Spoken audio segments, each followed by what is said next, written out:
सूर्य 3 degree का है, 2.5 degree का है, 1 डिग्री का है, और 21 डिग्री पर मान लो शनि है। शनि मैन कुंडली में उच्च का हो गया, और मैन कुंडली में शनि उच्च का हो गया, सूर्य नीचे हो गया, फंस गए। अब क्या बोले? सप्तम भाव में, सप्तम भाव के अंदर सूर्य नीच का है और वहीं शनि उच्च का है। अब प्रेडिक्शन करने में बड़ी आफत आती है कि करें क्या। सूर्य नवांश कुंडली में भी नीच हो गया क्योंकि 3 डिग्री का है, और जब 21 डिग्री का शनि अगर चला जाएगा तो वो नवांश कुंडली में भी नीच का हो जाएगा। भाई 20 डिग्री तक मीन का नवांश, और 20 डिग्री से 23 डिग्री तक मेष का नवांश आ जाएगा, और मेष के नवांश में शनि हो जाएगा नीच। तो नवांश कुंडली के अंदर एक तलाक वाला ग्रह सूर्य वो भी नीच, और मैन कुंडली के अनुरूप 21, 22, 23 डिग्री तक शनि भी नीच। दोनों ग्रह नवांश कुंडली के अंदर सप्तम भाव में नीच के जा रहे हैं। तो इसका मतलब यह कहा जा सकता है कि तलाक होगा। आप जितनी मर्जी ताकत लगा लो, लड़की बोले मुझे तलाक नहीं लेना, लड़का बोले मुझे तलाक नहीं लेना, आप लिख दो होगा, और वो होगा। होगा कब? अब आप गोचर के अंदर जाइए, महादशा अंतरदशा में जाइए। महादशा अंतरदशा सूर्य की अगर आ जाए, अंतरदशा अगर शनि की आ जाए, और गोचर के अंदर सूर्य नीच हो जाए 17 अक्टूबर से लेकर 17 सितंबर के नवंबर के बीच में, जैसे ही सूर्य वहां पहुंचेगा वैसे ही तलाक के योग ऑर्डर आने शुरू हो जाएंगे आपके, बशर्ते कि आपको अभ्यास और प्रैक्टिस इतनी डेप्थ में करनी पड़ेगी। अभी यहां पर हम सप्तम भाव के अंदर और 3 ग्रह डाल सकते हैं। कईयों के 4-4 ग्रह होते हैं, कईयों के 2 शुभ होते हैं, कईयों के 2 अशुभ होते हैं, 2 पापी बैठे हैं, 2 अशुभ बैठे, शुभ बैठे हुए हैं। उस कंडीशन में क्या तलाक होगा, या जीवन भर पति पत्नी अलग रहेंगे? कितने केसेज में ऐसा देखा जाता है कि पति पत्नी का तलाक होता नहीं है, और एक ही घर में ऊपर नीचे की फ्लोरों पर रहते हैं, और 20-30 साल हो जाते हैं उनको, और उनके तलाक नहीं होते। उनकी कुंडलियों में लिखा होता है, उनकी कुंडली में, नवांश कुंडली के अंदर ये चीज़ें लिखी होती हैं कि ये एक साथ अगर रहेंगे, और इनकी कुंडलियों के अंदर, मैन कुंडली के अंदर चाहे हमारे नीच के ग्रह दिखाई दे रहे हैं, लेकिन जब नवांश कुंडली के अंदर हम जब घुसते हैं तो वहाँ पर हमें कोई तलाक का योग दिखाई नहीं देता, क्योंकि मनुष्य का एक स्वभाव है, जो बाहर से मनुष्य दिखाई देता है वो होता नहीं है, और जो बाहर से दिखाई देता है वो अंदर से भी वैसा ही दिखाई देता है। तो इसको बोलते हैं वर्गोत्तम। कि कोई ग्रह अगर मैन कुंडली में भी उसी राशि में है और नवांश में भी उसी राशि के अंदर है तो वर्गोत्तम हो गया। अगर कोई ग्रह बाहर अच्छा है और अंदर नीच है, बाहर से देखने में आदमी बहुत खूबसूरत नजर आता है, बाद में पता चलता है क्रिमिनल है, ये तो डकैत है बहुत बड़ा, ये तो हत्यारा है बहुत बड़ा। क्या खूबसूरत आदमी हत्यारे नहीं होते? अंग्रेज तो सारे खूबसूरत हैं, क्रिमिनल तो वहां पर भी हैं, हत्यारे तो वहां पर भी हैं, मर्डर करने वाले तो वहां भी हैं बहुत। एक होता है बाहर से क्रूप दिखाई देना, बाहर से क्रूप दिखाई दे रहा है आपको, और वो अंदर से भी क्रूप है। जैसी शकल वैसा ही उसका अभिनय।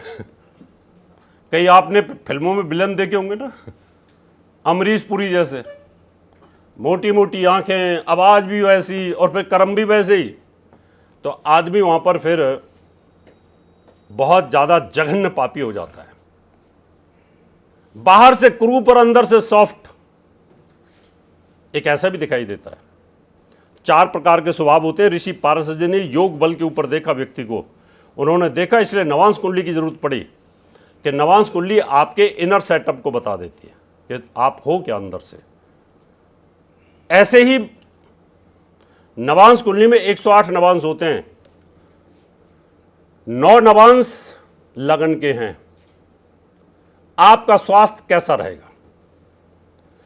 आपके पार्ट्स ऑफ बॉडी में कहां तकलीफ होगी,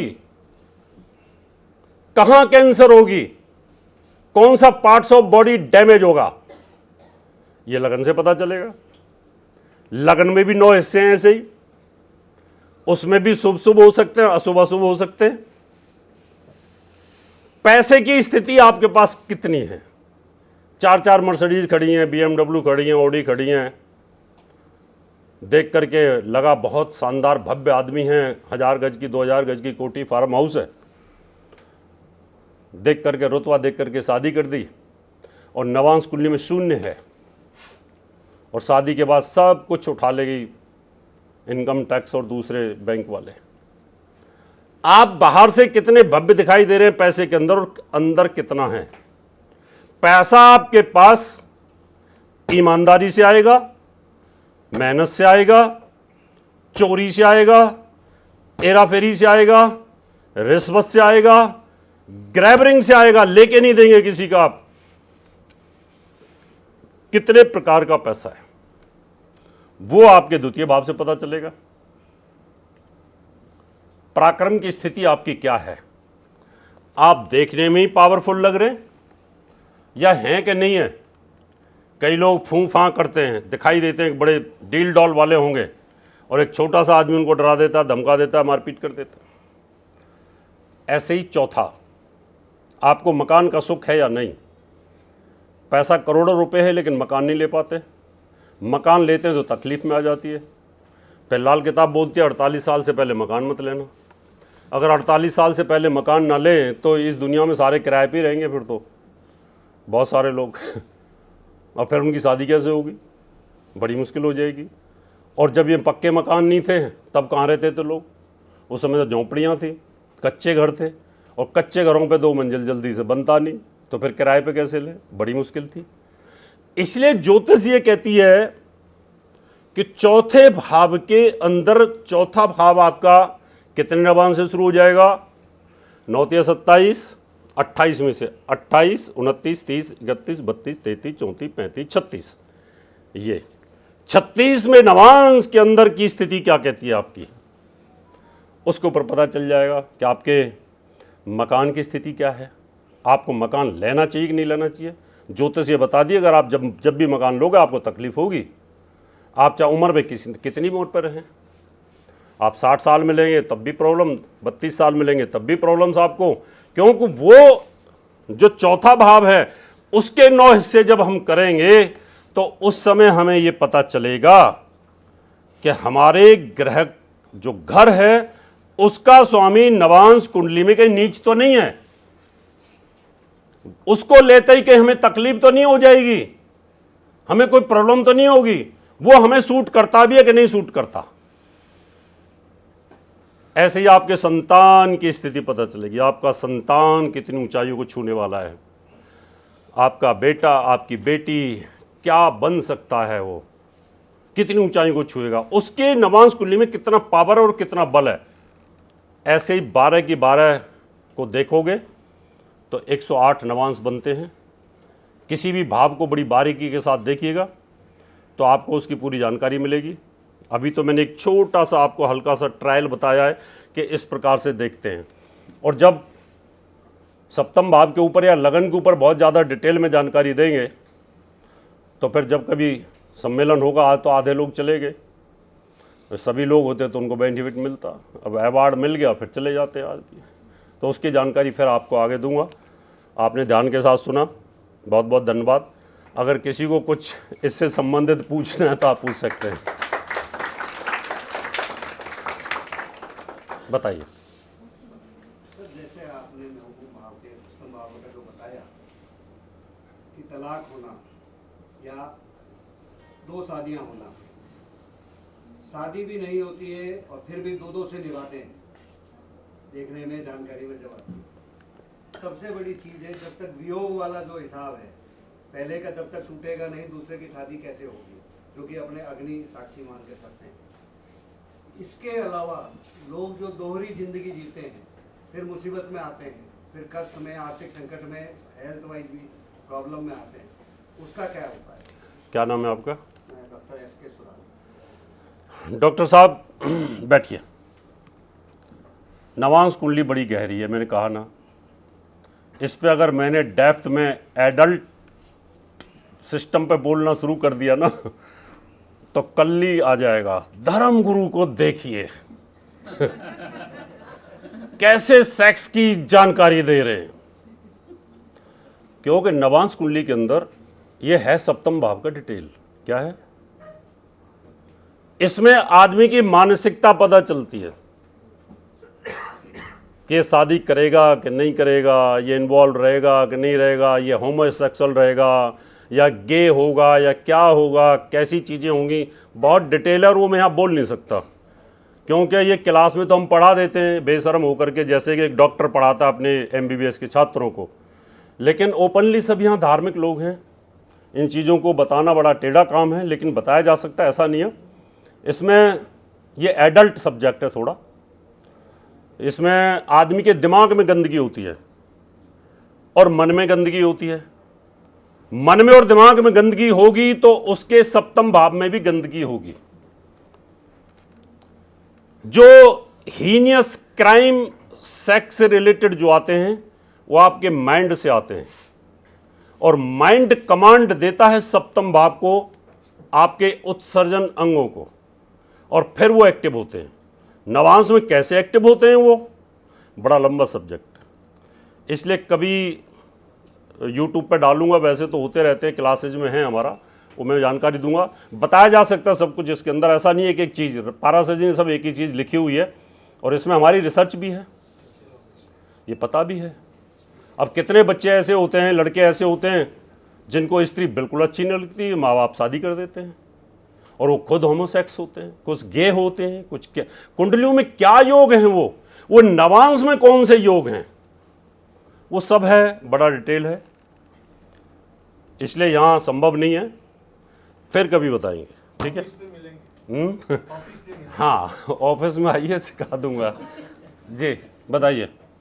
मुझे ये जानना है, जैसे एज में छोटे लड़के होते हैं आजकल, ठीक है, शायद वो 18 या 20 साल के होते हैं, बट उनके जो अफेयर्स होते हैं वो लेडीज के साथ होते हैं जो उनसे उम्र में 10 साल 15 साल बड़ी होती है। ऐसा क्यों और किस ग्रह के कारण है? मैंने कहा ना आपके मन के अंदर वही विचार आएंगे जो आपकी कुंडली में विचार आते हैं। ध्यान करिएगा, लेकिन यहाँ पे अगर आप ये बात करें, वही मैं बताऊंगा। मेजॉरिटी के अंदर ये बुजुर्ग जो लोग थे, आज भी शेख लोग हैदराबाद में आते हैं और वो 16-16, 17-17, 18-18, 14-14 साल की लड़कियों को शादी करके ले जाते हैं।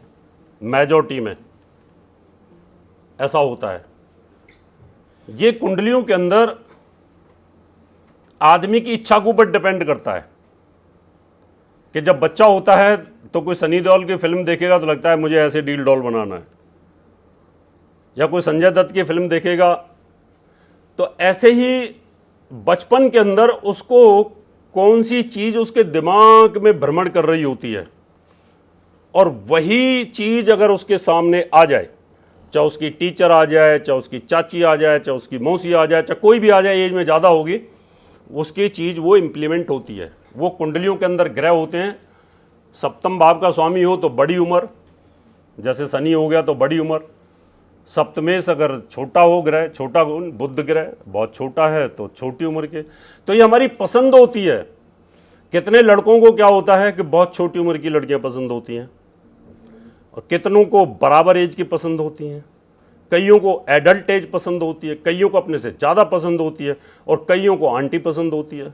तो वो ग्रहों के हिसाब से होता है कि आपके सप्तम भाव की और आपके नवांश कुंडली की स्थिति क्या है, उससे पता चलेगा। लेकिन क्या उसका कोई उपाय भी बता सकते हैं? बिल्कुल हो सकता है। भगवान ने अगर कोई चीज़ ऐसी दी है तो उसका उपाय भी दिया होता है, क्योंकि भगवान ने हर चीज़ का उपाय दिया है, बशर्ते कि उस उपाय को कराने वाला व्यक्ति चाहिए। अगर आप हिप्नोटिस्ट हैं,